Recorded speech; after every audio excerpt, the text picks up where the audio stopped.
So working with the #1 remote sensing unit in Adelaide it's really an interesting situation. On the ops floor, they have Australia's over-the-horizon radar.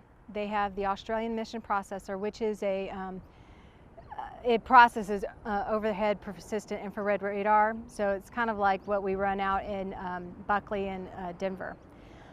Similar, but not exactly the same. The C-band radar is operated on that floor. And when it comes online, the SST will also operate on that floor. And so what that gives is you have all these operators on the same floor, that can talk to each other.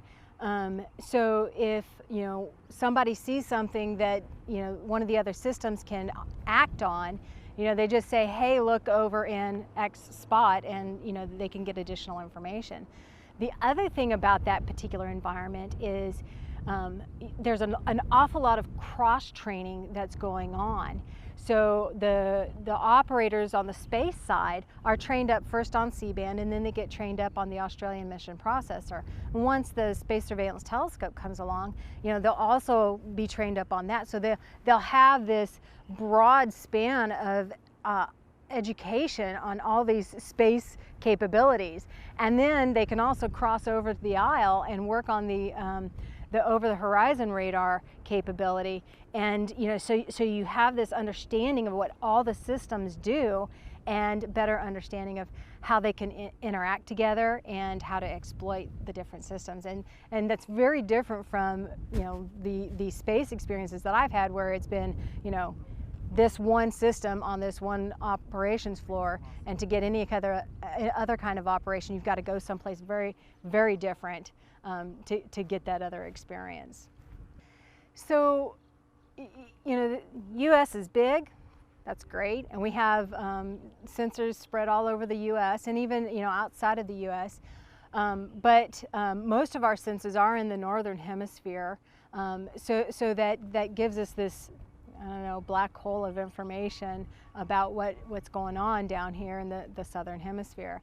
So with Australia, not only are we in the southern hemisphere, we're also in the eastern hemisphere. So we've got a really unique perspective on the orbits in this area. So with C-band, we've got those low to middle Earth orbits. So we're going to see stuff, fairly regularly, every 90 minutes, 200 minutes or something like that. And as we bring on the SST online, we're going to have that visibility all the way out to GEO.